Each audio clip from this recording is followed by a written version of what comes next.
मुझे एक ईमेल आता है व्यक्ति बताता है सर मनी व्यू से 50,000 रुपये का लोन लिया गया, कंटिन्यू पे नहीं कर पाया क्योंकि रुपया पैसा नहीं था और भी कई लॉसेस हो गए। अब एक कॉल ऐसा आया है जिसमें बताया गया है कि आपके ऊपर ईसीएस का कोर्ट में केस हो गया है और आपको मंडे इस कोर्ट में आना है। सर जी बिल्कुल भी समझ में नहीं आ रहा, रुपया पैसा नहीं है, मेरी तो रातों की नींद उड़ गई उस कॉल को देख करके। आप बताइए मैं क्या करूं, बहुत दिक्कत में हूं, बहुत परेशानी में हूं। तो नमस्कार दोस्तों, मेरा नाम है राहुल निमेश। अगर आपके साथ में भी कोई ऐसा इशू हुआ है, आपने भी मनी व्यू या किसी भी एप्लीकेशन या बैंक एनबीएफसी से लोन लिया है और लोन आपका 50,000 रुपए के आसपास है, तो आपसे रिक्वेस्ट है वीडियो को बिल्कुल भी स्किप ना करें। आपको पूरी जानकारी दूंगा ये किस टाइप का कॉल था और आपको ऐसा कॉल आए तो आपको क्या करना चाहिए, और 50,000 रुपए का लोन अगर आप लिए हैं और आपका ईसीएस बाउंस हो गया है, आपके ऊपर केस होगा या नहीं होगा, पूरी जानकारी इस वीडियो में मैं आपको प्रोवाइड करा दूंगा। मेरा आपसे बस इतना सा रिक्वेस्ट है, वीडियो को आप बिल्कुल भी स्किप ना करें। अगर आप वीडियो को स्किप करते हैं, जो भी इंफॉर्मेशन आपको इस वीडियो में दी जा रही है, आप 100% मिस कर देंगे। अगर आप पहली बार हमारे YouTube चैनल पर आए हैं और आप चाहते हैं हम आपके लिए इसी प्रकार से यूजफुल इंफॉर्मेशन लेकर के आते रहें, वैल्यूएबल इंफॉर्मेशन लेकर के आते रहें, आप हमारे YouTube चैनल को जरूर सब्सक्राइब करें और सब्सक्राइब करने के बाद में बेल आइकन को प्रेस कर दें और ऑन कर दें ऑल नोटिफिकेशन को। उससे क्या होगा, कोई भी वीडियो हमारे द्वारा लेकर के आई जाएगी उसका नोटिफिकेशन आपको सबसे पहले मिल जाए।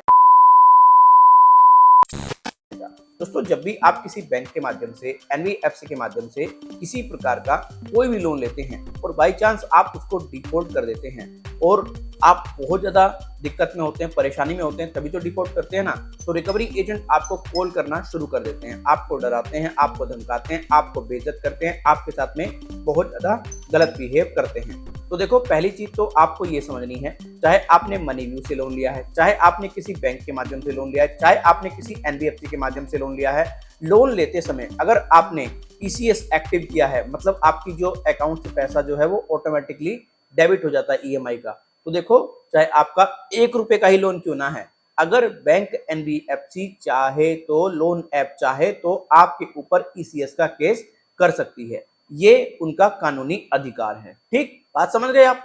लेकिन आपको मैं बताना चाहूंगा, अगर आपका लोन अमाउंट 50-60 हजार का है, 40,000 रुपए का है, तो मेरे देखने में ये नहीं आया है कि किसी बैंक एनबीएफसी या फिर किसी लोन ऐप ने किसी व्यक्ति के ऊपर ईसीएस का केस किया हो। अब आप एक बात बताइए, आपके ऊपर मानो उसने ईसीएस का केस कर दिया, ठीक, अब उस केस में पैसा रिकवर वो नहीं कर पाए और लोन अमाउंट कुल 50,000 रुपए, तो इतना खर्चा तो कोर्ट में लग जाएगा। तो ये तो थोड़ा सा ना कॉमन सेंस का आप यूज किया करो। और जब भी किसी व्यक्ति के ऊपर किसी प्रकार का कोई भी केस किया जाएगा, तो उसके ऊपर पूरी तरीके से ऐसा कॉल नहीं आएगी कि आपके ऊपर केस हो गया। डायरेक्टली आपके घर पे आपको पहले नोटिस के थ्रू वार्न किया जाएगा, बताया जाएगा कि भाई इस प्रकार से आपका जो, अगर आपने कोई चेक दिया है तो चेक के रिलेटेड इन्फॉर्मेशन दी जाएगी, आपका चेक बाउंस हो गया है और आप इसको क्लियर कीजिए। आप फिर भी उसका जवाब नहीं देते हैं, जब 30 डेज बाद जाकर के आपके ऊपर चेक बाउंस के मामले में केस किया जा सकता है, और यही बात आती है ईसीएस में। ठीक है, तो ये आपको अगर कोई कॉल करके ऐसे कह रहा है कि आपके ऊपर ईसीएस का केस हो गया है, तो सीधा सीधा आपको वो डराने का काम कर रहा है, आपको वो पूरी तरीके से ये कहने का काम कर रहा है कि आप इमीडिएटली इससे पैसा पे कर दें। ऐसे कॉल करके तो भाई कोई नहीं इंफॉर्मेशन देता। ठीक, तो ये पूरी तरीके से आपको गलत इंफॉर्मेशन दी जा रही है। अब देखो, मैंने बता दिया बैंक एनबीएफसी का राइट है, अगर आपने 1 रुपए का भी लोन लिया है और वो ऑटो डेबिट के थ्रू कट रहा है 1 रुपया भी, तो उसके थ्रू भी वो केस कर सकते हैं। अब मैं ये नहीं कह रहा कि भाई 1 रुपए का आपने लोन लिया होगा, ये सिर्फ मैंने एक एग्जांपल के लिए समझाया है, चाहे 1 रुपए का अमाउंट क्यों ना है, तभी वो केस कर सकते हैं।